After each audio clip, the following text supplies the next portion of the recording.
الحمد للہ رب العالمین والصلاة والسلام علی رسولہ الکریم اما بعد۔ صوم کے منافی امور سے بچنا آج کے درس کا موضوع ہے، یعنی روزے دار کو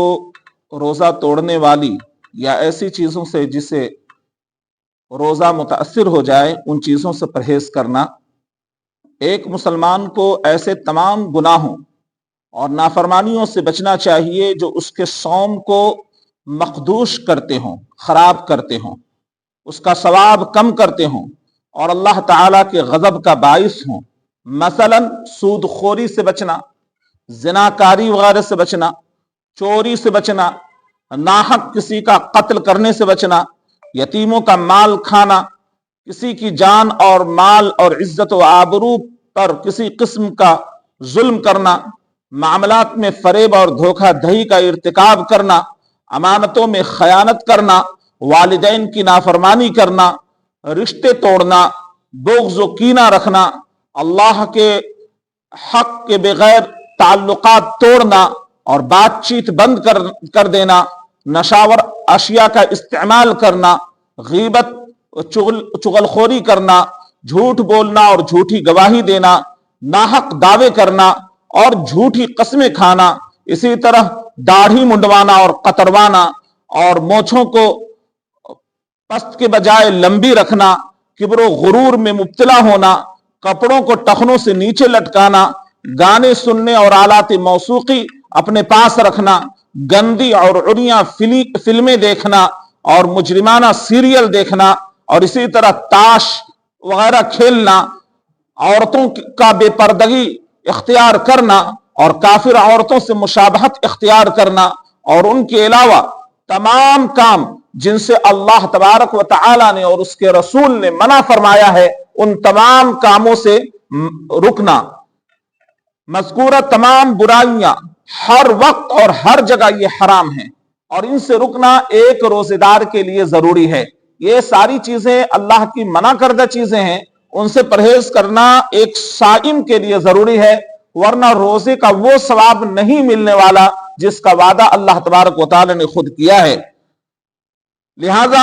ماہ رمضان کے مقام اور اس کے مرتبے کا احترام کرتے ہوئے ان تمام گناہوں اور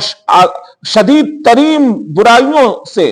رکے رہنا۔ نبی اکرم صلی اللہ علیہ وسلم کا ارشاد ہے کہ جس نے جھوٹی بات اور کہی اور اس کے اوپر عمل کو نہیں ترک کیا، نہیں چھوڑا، اللہ تبارک و تعالیٰ کو اس کا کھانا پینا چھوڑنے کی کوئی ضرورت اور کوئی حاجت نہیں۔ جس نے فسق و فجور کو نہیں چھوڑا، جھوٹی بات کو نہیں چھوڑا اور اس جیسی باتوں کو افشا کرنے سے باز نہیں آیا تو پھر اللہ تبارک و تعالیٰ کو ضرورت نہیں ہے کہ وہ انسان وہ بھوکا پیاسا رہے۔ اسی طرح نبی اکرم صلی اللہ علیہ وسلم کا ارشاد ہے، صوم ڈھال ہے، روزہ کیا ہے؟ ڈھال ہے۔ چنانچہ جب تم میں سے کسی کا صوم ہو، کسی کا روزے کا دن ہو تو وہ فحش گوئی نہ کرے، شور نہ مچائے۔ اگر کوئی اس کو گالی دے یا اس سے لڑائی کرے تو وہ کہہ دے کہ میں صائم ہوں، میں روزے دار ہوں، میں آج اپنی زبان تیرے خلاف نہیں کھول سکتا۔ اسی طرح زیادہ سے زیادہ نیک اعمال کرنا صائم کے لیے مستحب ہے کہ زیادہ سے زیادہ وہ نیک عمل کرے، مثلا اللہ تبارک و تعالیٰ کا ذکر کرے،